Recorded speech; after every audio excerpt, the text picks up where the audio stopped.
ये क्या करेंगे? फिर से गुलाम बनाएंगे आप। रिजर्वेशन खत्म करने का नया तरीका ढूंढा है इन्होंने। जब नौकरियां नहीं होगी तो रिजर्वेशन कहां से देंगे? देना ही नहीं पड़ेगा। ये दीमक की तरह काम कर रहे हैं हमारे समाज को खत्म करने के लिए। साथियों, ये बड़े बड़े पोस्टरों से चमकने की जरूरत नहीं है, हकीकत जमीन पे समझने की जरूरत है। साथियों, इनके बारे में अगर मैं और बोलता जाऊंगा तो लगता है अगला लोकसभा आम चुनाव आ जाएगा और इनकी विफलताएं नहीं खत्म होंगी।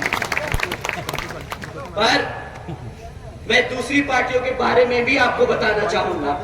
दो तीन मुद्दे बस, ज्यादा नहीं, क्योंकि आप यहाँ बहन जी के बारे में सुनने आए हैं, इनके विफलताओं के बारे में नहीं। बहन कुमारी मायावती जिंदाबाद जिंदाबाद, बहन कुमारी मायावती जिंदाबाद जिंदाबाद। हम आपके साथ हैं। 2012 में एक युवा नेता आए थे आप लोगों के बीच में, भरोसा आप सब ने जताया था। परंतु आज युवा मेरे को बोलता है YouTube पे, Facebook पे, मीटिंगों में, और मैं ये दोहराऊंगा, मुझे मना किया उन्होंने कि भैया ये हम आपसी की बात है, मंच पे से मत बोलिएगा। पर मैं जानना चाहूंगा, मैं अपने सभी युवा साथियों के साथ अपने बड़े बुजुर्गों को भी बताना चाहूंगा कि हमारा युवा कैसा परेशान है। वो बोलता है हंसी मजाक में कि भैया लाल टोपी पे साइकिल पे बैठ कर आए थे, वो लाल टोपी खुद पहन के आए तो बना आखिर में टोपा हमें ही पहना गए भैया। साइकिल पे पहन के पूरा प्रदेश घूम लिए हैं। आज उस साइकिल में न हवा है न हमारे पेट में खाना है। पर इनसे भैया अगली बारी इनको वोट नहीं डालना है। आप लोगों को समझना होगा साथियों, ये लोग वैसे गद्दार हैं।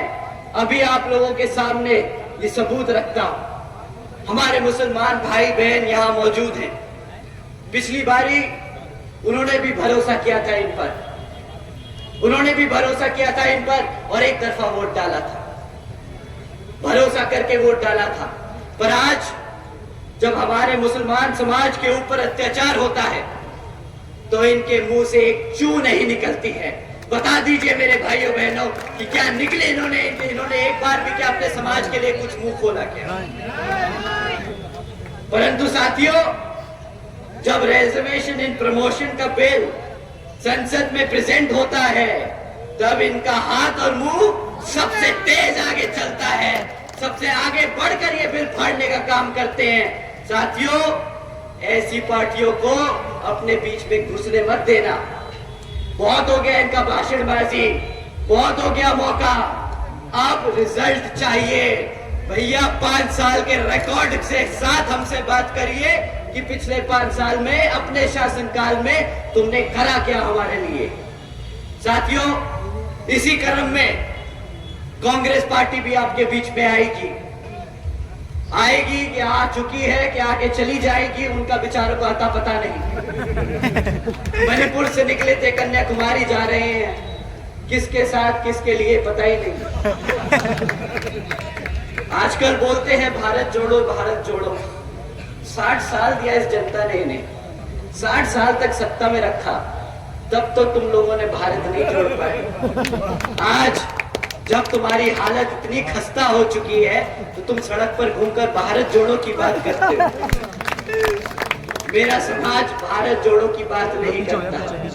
हमारा समाज रोजगार की बात करेगा, हमारा समाज आज की बात करेगा। बहुत हो गया, 60 साल बहुत लंबा समय होता है। अगर 60 साल में तुम ना काम कर पाए तो आज आगे भी 5 साल में नहीं कर पाओगे। हमारे बड़े बुजुर्ग बहुत अच्छे से बता के गए हैं कि बेटा, एक बार गलती हो दूसरा मौका दे, 2 बार गलती हो तीसरा मौका दे, और अगर तीसरी बार भी गलती करी तो वो गलती नहीं बेटा, धोखा है, धोखा। अब इनसे धोखा मत खाना। साथियों, अब बहन जी की बात करते हैं। हमारे आदरणीय बहन कुमारी मायावती जी ने जो काम किए हैं, मैं चाहूंगा हमारे युवा साथी ध्यान से सुने, क्योंकि ये जो काम मैं आपको अब बता रहा हूं, ये काम हम दोबारा करेंगे और इसको दुगने स्तर पे करेंगे अगर आप हमें। साथियों, बात करते हैं अपनी बहन बेटियों की शिक्षा, सुरक्षा और उनकी फाइनेंशियल सिक्योरिटी के लिए। साथियों, देश में पहली बार बहन जी ने एक योजना चलाई थी, महामाया गरीब बालिका आशीर्वाद योजना। हमारे बड़े बुजुर्गों के बारे को उनके बारे में पता होगा। इस योजना के तहत साथियों, बहन जी ने 3,25,000 बच्चियों को उनके पैदा होने पर 1 लाख रुपए देने का काम किया। मेरी बेटी का है, मेरी बेटी का है। साथियों, इस योजना के तहत देश में पहली बार एक गरीब घर में पैदा हुई लड़की लखपति पैदा हुई थी। साथियों, बहन जी ने इस योजना के तहत 3,25,000 करोड़ रुपए अपनी बच्चियों को देने का काम किया है। इसे मुफ्त में राशन नहीं, इसे अपने पैरों पर खड़े होने के लिए अपने पैरों पे खड़े होने के लिए अवसर कहते हैं। साथ ही में साथियों, बहन जी ने सावित्रीबाई फुले का आशीर्वाद योजना भी चलाई थी। इसके तहत बहन जी ने अपनी बच्चियों को 12वीं तक की शिक्षा मुफ्त में देने का काम किया। 7 लाख बच्चियों को इसका लाभ हुआ। 7 लाख बच्चियों को इसका लाभ हुआ। बहन जी ने 600 करोड़ से ज्यादा की लागत अपनी बच्चियों पर खर्चने का काम किया था। और आने वाले विधानसभा, लोकसभा चुनाव में अगर आप हमारा साथ देंगे तो बहन जी इसको दुगने स्तर पर इसको बढ़ा के आगे काम करेंगे। साथियों, ये तो बात थी शिक्षा की, प्राइमरी एजुकेशन की। उसके बाद हम ग्रेजुएशन लेवल की एजुकेशन के बारे में बात करते हैं। साथियों, बहन जी ने प्रदेश के व्यवसायिक technical institutes, engineering colleges, polytechnic एवं इंडस्ट्रियल ट्रेनिंग इंस्टीट्यूट्स में हमारे अन्य पिछड़े वर्गों के छात्रों के लिए 27वीं सदी आरक्षण की व्यवस्था तय की थी। उन्होंने अपने पिछड़े समाज को लेकर पढ़ाई लिखाई में आगे बढ़ाने का काम किया था। आज की डेट में प्रधानमंत्री से लेके भाजपा का छोटे से छोटा नेता या भक्त आपके बीच में खड़े होकर ये नहीं बता सकता कि उसने पिछड़े समाज के लिए क्या काम किया है, कैसे उसे पढ़ाने का लिखाने का काम किया है।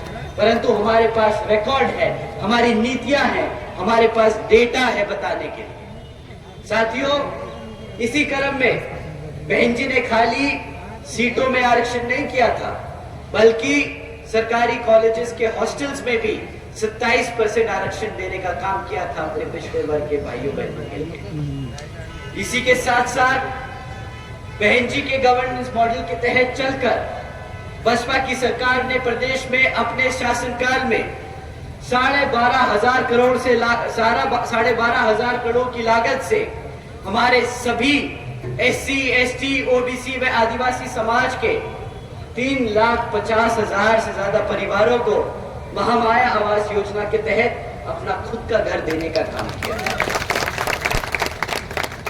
बुलडोजर नहीं चलाया, इसका प्रचार नहीं किया।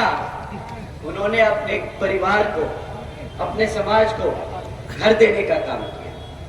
साथियों, नेता, एक लीडर ऐसा होता है जो अपनी आवाम के लिए परेशान हो दिन रात, अपनी आवाम के लिए सोचे, अपने समाज के लिए काम करे।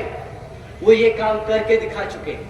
और अगर आप लोग दोबारा मौका देंगे तो आने वाले लोकसभा चुनाव में अगर आप उन्हें प्रधानमंत्री बनाकर पार्लियामेंट में भेजने का काम करेंगे तो यही योजनाएं पूरे देश में लागू करने का काम करेंगे। साथियों, यही नहीं बल्कि बहन जी की सरकार में कृषि एवं संबंधित कार्यों में मिनिमम डेली वेजेस को 55 रुपए से बढ़ाकर 100 रुपए प्रतिदिन करने का बहन जी ने काम किया था। और साथियों, पिछड़े वर्ग के लोगों की क्रीमी लेयर की वार्षिक आय को 3 लाख रुपए से बढ़ाकर 5 लाख रुपए करने का भी काम किया था। यही नहीं बल्कि अपने सरकार के दौरान बहन जी ने 90,000 से ज्यादा शिक्षकों को सरकारी नौकरी देने का काम किया। 1 लाख से अधिक सफाई कर्मचारियों को रोजगार दिया, 2 लाख से अधिक पुलिस फोर्स में भर्ती की, 6 लाख से अधिक हमारे सभी अपर कास्ट के समाज में से सभी जरूरतमंद लोगों को सरकारी नौकरी देने का काम किया। साथियों, यही नहीं, सबसे पहले जो बैकलॉग की नौकरियों को भरने का, बड़े स्तर पर भरने का काम बहन जी की सरकार में हुआ। साथियों, अब मैं आप लोगों का और ज्यादा समय ना लेते हुए मैं आपसे सिर्फ एक दरख्वास्त करता हूं कि आने वाले लोकसभा चुनाव में आप पहले तो ये बहरूपियों से संभल कर रहेंगे, दूसरा विपक्षी दल जब आपके बीच में आए तो वही जो खाली राशन आपको देके गए हैं, वही खाली राशन का थैला उनको थमा के वापस भेजे। और यहाँ पर जो आपके क्षेत्र में बीएसपी के प्रत्याशी हैं, आप उनको वोटिंग मशीन पे हाथी वाला निशान का बटन दबाकर यहाँ पर विजय बनाकर बहन जी को प्रधानमंत्री बनाने का काम करें। और ये हमारे लिए नहीं, आप अपने समाज के लिए काम करेंगे। साथ आप अपनी बात यही समाप्त करते हुए मैं आप लोगों से रजा लेता हूं। जय भीम, जय भारत।